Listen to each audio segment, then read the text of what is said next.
Welcome to this week's episode of Inside the NLL here at the Lack Shack. We hope you guys are all having a great holiday season. In week 2 of the NLL season, we've had a great 3 games that just happened this past weekend. Yeah, we did. We've got a lot to cover today in this holiday edition of Inside the NLL. We had the San Diego Seals debut. That was so exciting.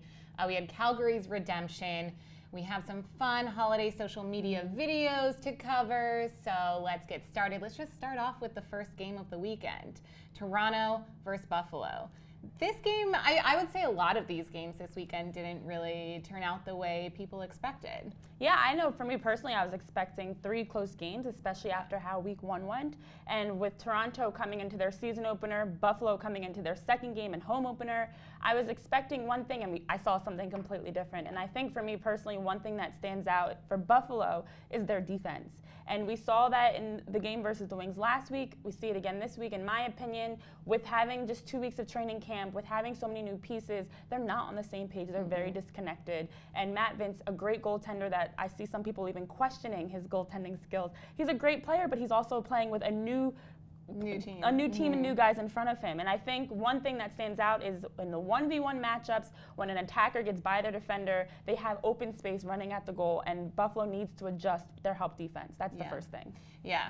I mean, I think that without, Dane Smith on offense, too, they still have some guys who have stepped up. They have Thomas Hogarth, who scored another 3 goals this game. He scored 3 against Philly last week. He scored 3 all season last year. So I don't know what this guy did in the offseason, but whatever it was, it's working for him this season. I will say with Hogarth, I love how scrappy he is and his work ethic. You see a lot of his goals. It's very scrambled plays, and he turns it into a goal. He just finds a way to get in there, grab a loose ball, put it in the back of the net, and make something out of nothing. Yeah. He's a tremendous player so far. And to your point about Buffalo's defense, there was some social media shade on Twitter from the Rochester Nighthawks, who we've yet to see play. Really, really excited to see them play. But they tweeted out, Buffalo tweeted that, let me find this tweet, sorry, give me a second. Bandits, good look, Rasmus Dahlin, because he's wearing a Bandits hat.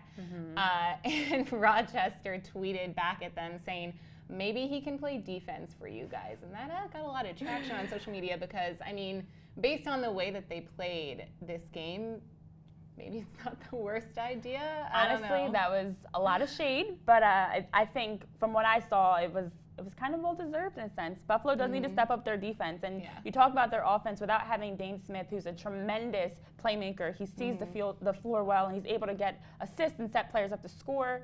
But without him there, you still have players like Josh Byrne and Corey, small and different pieces. But it's not the same, and I think they were definitely missing him offensively, and you saw they scored 5 goals in the entire second half, and they had 5 goals in the first quarter. You can't have that happen. You can't have a game be so back and forth in the second half. You just completely drop off. Yeah. And, we have to mention, obviously, the Toronto Rock's performance. I thought it was really exciting to see Tom Schreiber come back out and lead this offense with 3 goals. I think a lot of people on the Rock team really stepped up, and last year they obviously lost a lot of guys to injuries, and I'm excited to see what they can keep doing this season. Yeah, they haven't really, from what I saw in one game, of course, I don't want to speak for the whole season, but it seems like their offense was really balanced. And you saw a number of players that were scoring. You mentioned Tom Schreiber, but also Rob Hellier, who had his 400th career point. You also have Johnny Powis and Adam Jones, different players stepping up. Kieran McCardle, another one, to just chip in. And that's a big thing when you have a team like they do, which is a number of returning guys, good players. They have the ability to move the ball around the floor, and anybody can score at any time. Yeah. So I definitely agree. That's a good benefit of what they have with their team so far, that Buffalo probably needs a little bit more of that team chemistry. One last point, anyone can score at any time. You're right, because Toronto was 4 for 4 on power plays by 4 different guys scoring these goals. Exactly. So, and in net, we can't ignore the fact that Nick Rose had a tremendous game with 52 saves. And he was even saying after the game, to have a game where you make more than 50 saves and win is a huge feat. And he seems like a great leader for them in the back. So yeah, excited to see what Toronto can do, if they can keep it up, and if the Bandits can kind of get their stuff together as the season rolls on. Speaking of getting their stuff together, game 2 of the weekend, Calgary and Vancouver. Talk about getting your stuff together. Calgary, Wow. Calgary got their stuff together, I think. Reese Dutch got his stuff together. He did. And we saw last week how he mentioned how emotional he was. And coming into this week's game, he had a great quote after the game about how they came in, they stuck to their guns, they knew they were going to outwork them, and they did. You know, they played their game, but the biggest thing I saw from Calgary offensively, they have so many guys that have stepped up in this game, and we talked about who else is going to be the guy besides Dane Dobie, who else can help lead their offense. Reese Dutch is one who, of course, also had a milestone, getting his 900th career point. And then along with him, you have Tyler Pace, Riley Lowen, and Dane Dobie. Of course, we can't go without mentioning him. Yeah. I know last week we mentioned, you know, it can't be the Dane Dobie show with Calgary being down to their key guys. Dane Dobie scored 4 goals and 3 assists, so maybe it can be the Dane Dobie show. It seems to be working. Yes, but I will say that there were 2 plays that really stuck out to me. They're tic-tac-toe plays, and I tweeted them out, and people were even saying, wow, I'm going to steal this play. But the ball movement that they had, and the first one was with Pace, Dobie, and Dutch, and we can take a quick look at this play. Right, he's eating up loose balls for breakfast right now. Here's a backdoor feed to Pace, and he scores! Great cross-floor pass, and Pace bags the hat trick. The now vet, I guess, former Roughneck. Power play goes to work, and a shot and a goal from Riley Lowen. Great passing, and Lowen with a quick blast on the near side. And those are 2 tremendous plays. You see the way that Calgary is stretching the floor, they're working the ball around, and what I like is the off-ball movement. And then Pace's goal, he sets a pick on Dobie, he rolls, he's wide open, they find him. On the next play, Riley Lowen, same thing, he just makes a cut towards the net, they find him on the weak side, catching the defense sleeping. But I like the way they're just not hesitating, moving the ball, and they seem like they're really on the same page. Quick passes, quick finishes. Yeah, and they got their redemption, but also we can't not mention the Warriors because they did step up, and we are seeing this team, you know, make efforts. Also should mention this was the first game at Rogers Arena in Vancouver for the Warriors, which is really, really exciting. Welcome back after 14 years. Right? Welcome back. And I think you could tell the energy in that arena was great. They still had guys like Mitch Jones and Logan Schuss stepping up. Couldn't pull off a win, but I was still impressed again with the Vancouver Warriors. I agree with that, and I think that a lot of people might look at the fact that they lost. I mean, it was last week they went in overtime, this week they lose by 6, but Vancouver is not the same team as last year, and I think we can finally stop comparing them to last year because being back at Rogers Arena, you saw how exciting it was. We were not there, of course, but watching that game and seeing how the fans were into it, the team was into it. This is a completely different Vancouver team. Captain Matt Beers is leading this team from the defensive end, and then you talk about Logan Schuss and different Mitch Jones, but this team is exciting, and I think they're going to be able to compete in the West. I'm not going to say they're going to be a top team in the West, but I definitely think they're no longer going to be bottom of the barrel. Yeah, so. I agree. Excited to see what they can do. Also, a great Christmas note, Christian Del Bianco did have 1 assist, so that is $500 donated to Kids Sport Calgary. So that's a nice little silver lining to their game. Definitely. All right. Now, I know I want to call this my favorite game of the weekend. I enjoyed all the games, but this game, the San Diego versus Colorado game, was so exciting. It was. It was so exciting. San Diego, I mean, they came in hot into this game. I think caught a lot of people off guard. Most people predicted the Mammoth to win this game. Right.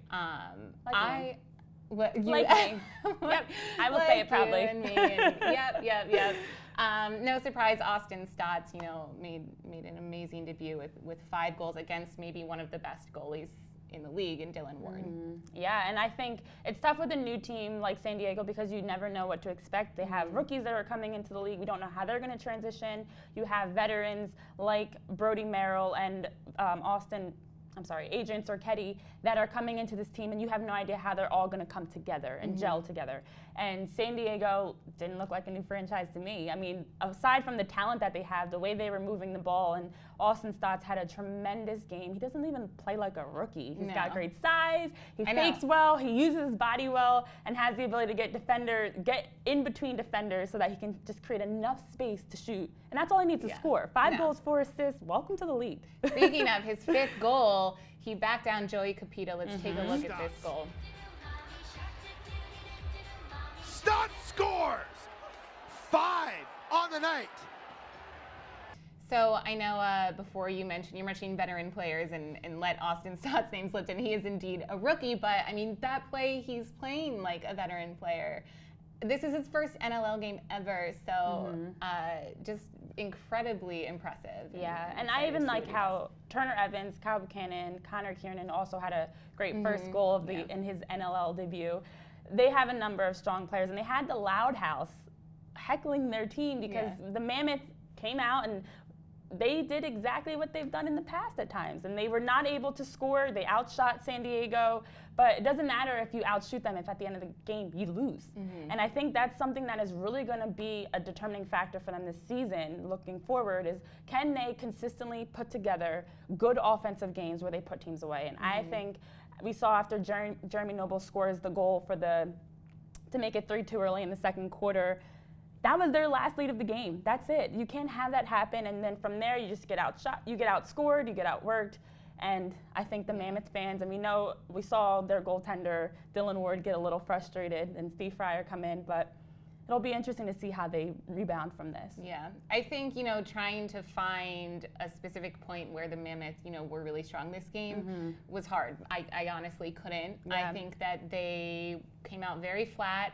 And they just didn't play with the same grit and tenacity that the San Diego Seals played with, and maybe that's because they're a new franchise, but either way, I think the Mammoth probably need to step up. Yeah, and I think with players like Ryan Vanesh and Jeremy Noble, Joey Capito, who's lightning's fast with his nickname well-deserved, and Steve Keogh, you expect more, but one exciting thing was the teddy bear toss. Of course.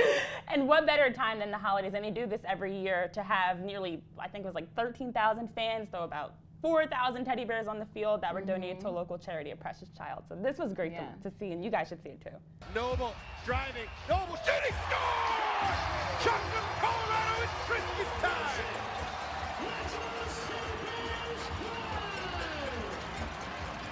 This is a rainstorm of teddy bears inside the Pepsi Center. Should I throw my teddy? Do not throw me, Jamie. This is it, the teddy bear toss. Thousands of fans throwing thousands of teddy bears on the field. Now with the teddy bear toss, we were definitely feeling the holiday love around the NLL on social media. So that leads us to the NLL scoop. Now my favorite videos were by far by the Buffalo Bandits. They had two videos that I absolutely loved. One, they're kind of like remakes of Christmas classics, if you will. But they did it well. They did it very well, weirdly well. Yeah. May have some acting in their future. Josh Byrne was really stepping up his acting chops. Josh Byrne did a little Die Hard skit. Let's take a look at that.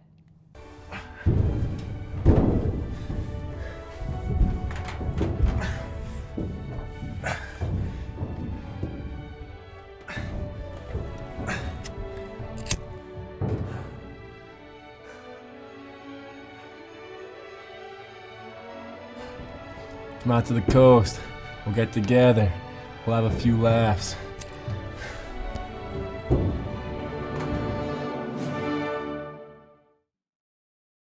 Now, Renee, I'm not gonna lie, I've never seen Die Hard. Have you? I have, but I didn't see that and immediately think Die Hard. But I did see Dane Smith with his tongue stuck to the pole and immediately think A Christmas Story. And that was ironic because he had just, well, not good irony at all, but he had just gotten hurt and people were commenting, is this why he's hurt? Is this what his happened? tongue is stuck to the pole, and you should take a look. Well, come on, do it. This is not. Stuck! Stuck! I'm stuck! I'm stuck! Come back! Come back! Come back! Come back! And how about over in Calgary? This is the second week I've picked them, but they've been doing some really cool things. An 11-year-old girl who's a huge Roughnecks fan, Wynn, is not able to make their game this upcoming weekend for their ugly sweater party and game versus the Seals, and she wrote a long letter apologizing, saying, I'm sorry, I hope you don't think I'm not a fan anymore. And then at the bottom had this really cute note, please say hi to Mike Carnegie, who lives near me, and I'm too shy to say hi. Not only did Mike say hi back, he surprised her and showed up at her house, and this was so sweet to watch.